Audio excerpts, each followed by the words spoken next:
کہ مثال کے طور پر اگر دو خدا ہو جاتے تو کیا ہوتا؟ اگرچہ کہ ہماری گفتگو احادیت میں ہے، لیکن اس احادیت کو جب آپ نے ثابت کر دیا تو بطریق اولا آپ نے واحد کو بھی ثابت کر دیا کہ جب وہ اپنی ذات میں کے اندر جز کا محتاج نہیں ہے تو کیسے وہ ممکن ہو سکتا ہے کہ وہ اپنی ذات سے خارج کسی اور چیز کا محتاج ہو؟ تو سوال یہ ہوتا ہے کہ کیا ممکن نہیں ہے کہ دو خدا ہوں یا دو سے زیادہ خدا ہوں مثال کے طور پر، اور وہ دو سے زیادہ خدا یا دو خدا اس کائنات کا نظام سنبھال رہے ہوں؟ اس میں کیا حرج ہے؟ جیسے مثال کے طور پر ہیں بھی بہت سے ثنویت کے قائل ہیں، ایک خدائے شر اور ایک خدائے خیر، دو خدا کے قائل ہیں کہ ایک خدا وہ ہے جو خدائے خیر ہے، نیکی اور بھلائی کا خدا ہے، اور ایک خدا وہ ہے جو خدائے شر ہے، جو شر کا خدا ہے، برائی کا خدا ہے۔ یا مثال کے طور پر جو ہندو ہوتے ہیں مثال کے طور پر وہ کہتے ہیں کہ یہ بارش برسانے والا خدا ہے، یہ ہوا کو چلانے والا خدا ہے، تو اس میں کیا حرج ہے؟ نظام تو چل رہا ہے۔ تو دو خدا ہونے میں آخر حرج کیا ہے؟ ہم مان لیں کہ دو خدا ہیں، کیوں ہمارا اصرار ہے کہ ہم ایک ہی خدا کو مانیں، اس کے علاوہ کسی خدا کو نہ مانیں؟ تو ہمارا سوال یہ ہے کہ یہ جو دو خدا ہیں جن کو آپ کہتے ہیں کہ یہ دو خدا ہیں، آیا یہ دونوں بے نیاز ہیں یا نیاز رکھتے ہیں؟ بے نیاز سے مراد یہ ہے کہ ان کو کسی کی ضرورت نہیں ہے، یہ جیسا چاہے حکم کریں، جیسا چاہے حکم صادر کریں، جیسا چاہے نظام چلائیں۔ اگر آپ کہتے ہیں کہ یہ دونوں بالکل بے نیاز ہیں، یعنی نہ اس کو اس کی ضرورت ہے نہ اس کو اس کی ضرورت ہے، تو اس کا مطلب ہے کہ پھر کیا نیاز ہے؟ اگر ایک شخص ایک خدا جو ہواؤں کو چلانے والا ہے، وہی خدا بارش بھی برسا سکتا ہے یا نہیں برسا سکتا؟ اگر آپ کہیں کہ برسا سکتا ہے تو کیوں نہیں برسا رہا ہے؟ اگر آپ کہیں کہ نہیں برسا سکتا ہے، یعنی یہ والا خدا فقط یہی کام کر سکتا ہے، اس کا مطلب ہے کہ یہ نیاز رکھتا ہے، اس میں طاقت نہیں ہے، اور وہ خدا ہی کیا جو محتاج ہو جائے دوسرے کا۔ تو یہ جو دو خدا ہیں، یہ دو خدا اگر ہر اعتبار سے بے نیاز ہوں تو دو نہیں ہو سکتے، یہ پھر دو نہیں ہو سکتے، کیونکہ یہ جو دو خدا ہوں گے بہرحال ان دونوں کی ایک سلطنت ہوگی، جس سلطنت میں ان کی خدائی قائم ہوگی۔ سورج، چاند، زمین، آسمان، ستارے، یہ خدا کی خدائی ہے، سلطنت ہے خدا کی۔ اگر ہم کہیں کہ یہ ایک خدا کی سلطنت ہے تو دوسرے خدا کی سلطنت کہاں ہے؟ اس کی بھی کوئی سلطنت ہونی چاہیے، ورنہ اس کی خدائی کہاں پر دکھائی دے گی؟ اگر خدا ہے،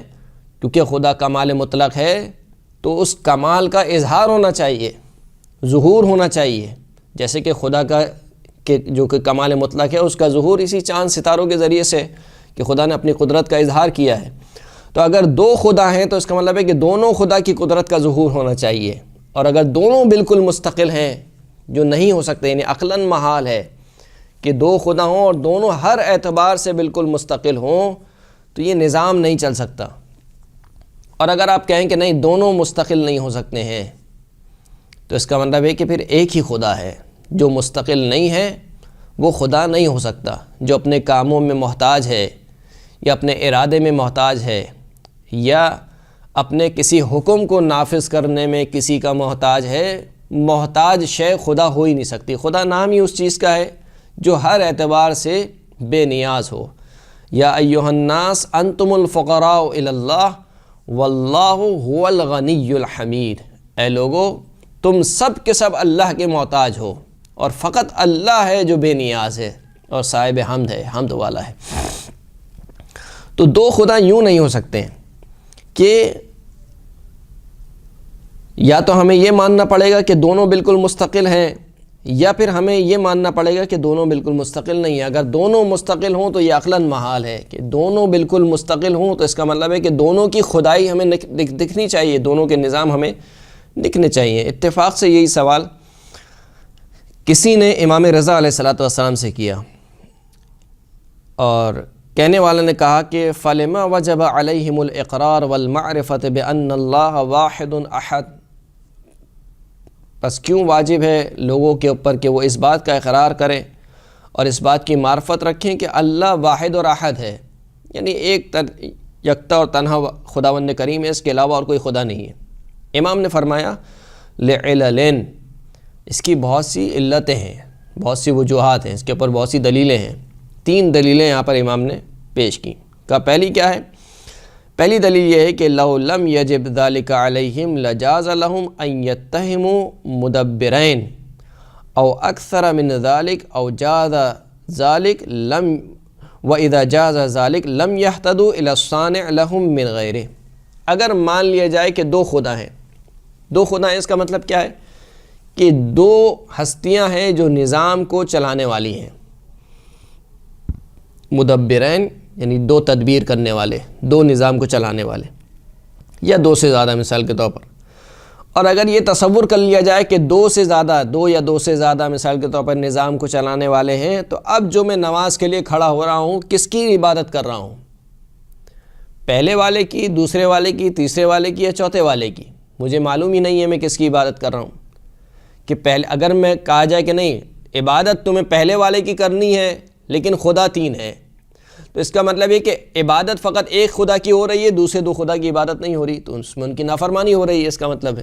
کیونکہ ان کی عبادت نہیں ہے۔ یعنی خدا ہوتا ہی وہی ہے جس کو معبود کہا جائے، اس کی عبادت کی جائے۔ اگر ایک خدا کی عبادت ہو رہی ہے، 2 کی نہیں ہو رہی ہے، اس کا مطلب ہے کہ وہ معبود نہیں ہے۔ تو امام فرماتے ہیں کہ اگر یہ تصور کر لیا جائے کہ 1 سے زیادہ مثال کے طور پر تدبیر کرنے والے، نظام کرنے والے ہیں، لم یحتدوا الی الصانع لہم من غیرہ،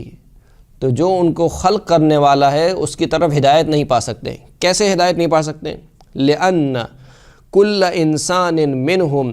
لا یدری لعلہ انما یعبد غیر الذی خلقہ، اس لیے کہ جب 1 سے زیادہ خدا کو مان لیا جائے تو کوئی انسان نہیں جانے گا، اس کو علم نہیں ہوگا کہ میں جس کی عبادت کر رہا ہوں آیا یہ وہی ہے کہ جس نے مجھے خلق کیا ہے یا نہیں، میرا خلق کرنے والا کوئی اور ہے، میں عبادت کسی اور کی کر رہا ہوں۔ مثال کے طور پر کہا جائے کہ ایک خدا خلق کرنے والا ہے، ایک خدا بارش برسانے والا ہے، ایک خدا رزق دینے والا ہے۔ اب اگر میں عبادت کر رہا ہوں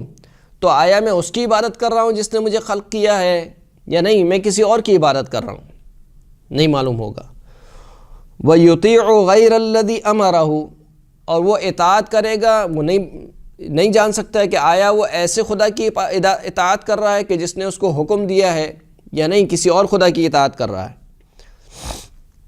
فَلَا يَكُونُ عَلَى حَقِيقَةٍ مِّن صَانِعِهِمْ وَخَالِقِهِمْ، پس ایسی صورت میں حقیقت میں وہ اپنے صانع کو، اپنے خالق کو نہیں پہچان پائیں گے۔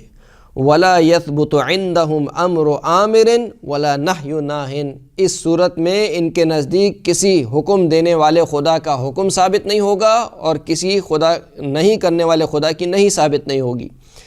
إِذْ لَا يَعْرِفُ الْآمِرُ بِعَيْنِهِ وَلَا النَّاهِ، پھر اس کے بارے میں امام فرماتے ہیں کہ لو جاز ان یکون اثنین لم یکن احد الشریکین اولا بان یعبد ویطاع من الاخر، وفی اجازت ان یطاع ذلك الشریک اجازت اللہ یطاع اللہ، وفی اللہ یطاع اللہ الکفر باللہ۔ کہا کہ اگر 2 خدا کو مان لیا جائے، 2 یا 2 سے زیادہ خدا کو، جو دونوں شریک ہوں خدائی کے اندر، تو ان دونوں میں سے اگر کہا جائے کہ اس کی عبادت کرنی ہے اور اس کی عبادت نہیں کرنی ہے، تو کوئی تو وجہ ہونی چاہیے کہ جس کی وجہ سے کہا جائے کہ یہ عبادت کے لائق ہے، یہ عبادت کے لائق نہیں ہے۔ یعنی اس میں ایسی کیا خصوصیت ہے کہ اس کی تو عبادت کی جائے مگر اس کی عبادت نہیں کی جائے؟ تو کوئی نہ کوئی چیز ہوگی، یعنی کوئی نہ کوئی مرجح جسے کہتے ہیں علمی زبان میں، کوئی نہ کوئی مرجح ہونا چاہیے، کوئی علت ہونی چاہیے کہ میں اس کی عبادت کروں مگر اس کی عبادت نہیں کروں۔ اور اگر اس کو ترجیح حاصل ہے عبادت کرنے میں، اس کا مطلب ہے کہ اس کو ترجیح حاصل نہیں ہے۔ جب اس کو ترجیح حاصل نہیں ہے تو اس کا مطلب اس میں عیب اور نقص پایا جاتا ہے، اس میں فضیلت پائی جاتی ہے، اس میں عیب و نقص پایا جاتا ہے، اور جس میں عیب اور نقص پایا جائے وہ خداوند کریم نہیں ہو سکتا۔ اور پھر دوسری بات، اگر کہا جائے کہ اس کی عبادت کرنی ہے، اس کی عبادت نہیں کرنی ہے، اس کا مطلب ہے کہ اس کی عبادت کر رہا ہے، اس کی اطاعت کر رہا ہے، دوسرے کے ساتھ کفر کر رہا ہے، اور کفر باللہ یہ جو ہے وہ جائز نہیں ہے عقلاً، کہ انسان اللہ کا انکار کرے، اللہ کے ساتھ کفر اختیار کرے، یہ جائز نہیں ہے۔ پھر اس کے بارے میں امام فرماتے ہیں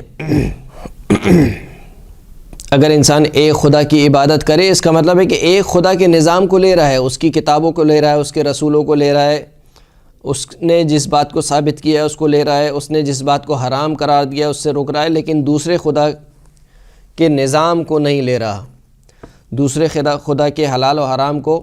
نہیں لے رہا۔ اس کا مطلب ہے کہ اگر ایک کی اطاعت کر رہا ہے تو حتماً دوسرے کی معصیت کر رہا ہے۔ ایسا ہو ہی نہیں سکتا ہے کہ ایک کی اطاعت ہو دوسرے کی بھی اطاعت ہو، نہیں ہو سکتا۔ یہ ایک کی اطاعت کر رہا ہے تو اس کا مطلب ہے کہ دوسرے کی معصیت کر رہا ہے۔ پھر امام فرماتے ہیں کہ لو جاز ان یکون اکثر من واحد لجاز لابلیس ان یدعی انہ ذلک الاخر، اگر ایک سے زیادہ خدا ہوں تو ابلیس کے لیے، شیطان کے لیے جائز ہوگا کہ وہ دعویٰ کرے کہ دیکھو تمہارا اصل خدا یہ والا نہیں ہے، وہ والا ہے، اور اس والے کے بارے میں کہے کہ دیکھو یہ والا بھی نہیں ہے وہ والا ہے، یعنی پہلے والے کے بارے میں کہے دیکھو یہ والا نہیں ہے دوسرا والا ہے، دوسرے والے کے بارے میں کہے دیکھو یہ والا نہیں ہے پہلا والا ہے۔ ان دونوں کی نفی کے ذریعے سے شیطان خود اپنی عبادت کروا رہا ہے،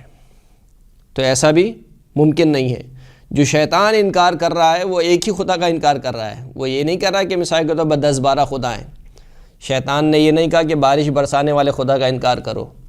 رزق دینے والے خدا کا انکار کرو، نہیں، شیطان تو اصلاً کہہ رہا ہے کہ خدا کا انکار کرو۔ کون سے خدا کا انکار کرو؟ یعنی اس کے نزدیک، شیطان کے نزدیک بھی ثابت ہے کہ خدا ایک ہی ہے اور اسی کا انکار کرنا ہے، ورنہ اگر 10-12 خدا ہوتے تو شیطان 10-12 خدا کا انکار کرواتا کہ اس کا بھی انکار کرو، اس کا بھی انکار کرو، اس کا بھی انکار کرو۔ شیطان ایک ہی خدا کا انکار کروا رہا ہے۔ تو اس کا مطلب یہ ہے کہ خدا جو ہے وہ ایک ہی ہو سکتا ہے۔ بہت واضح دلیل جو قرآن مجید نے بھی دی اور جو مولا کائنات امیر المومنین نے بھی بیان کی، لو کان فیہما آلہۃ الا اللہ لفسدتا، اگر زمین اور آسمان میں اللہ کے علاوہ کوئی اور خدا ہوتا لفسدتا، تو یہ زمین اور آسمان برباد ہو جاتے۔ بہت واضح ہے کیوں برباد ہو جاتے، اس لیے کہ جب خدا کی خدائی ہے اور خدا اپنی خدائی کو حاکم کرنا چاہتا ہے اس نظام پر، اور خدا کے نظام کے تحت یہ زمین اور آسمان چل رہے ہیں،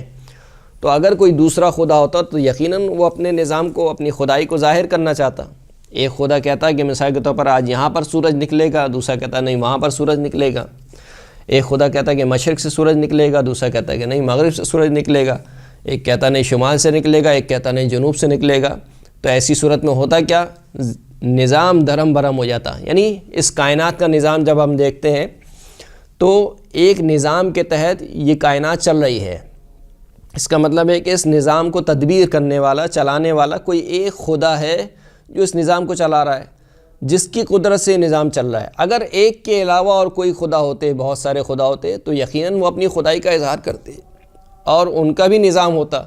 جب ان کی خدائی اس نظام میں حاکمیت پیدا کرتی تو اس کا مطلب ہے کلیش ہوتا، دو نظام آپس میں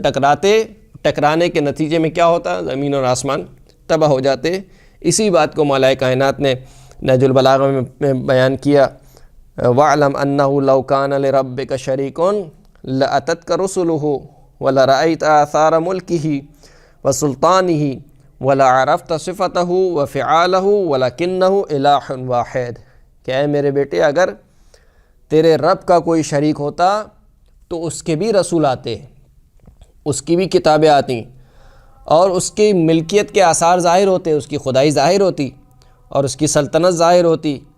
اور تم اس کی صفت کو ہی پہچانتے، اس کے افعال کو ہی پہچانتے، لیکن اس کائنات میں سوائے ایک خدا کے کوئی دوسرا خدا نہیں ہے، جیسے خود خداوند کریم نے اپنی توصیف بیان کی ہے۔ صلی اللہ علی محمد و آلہ الطاہرین۔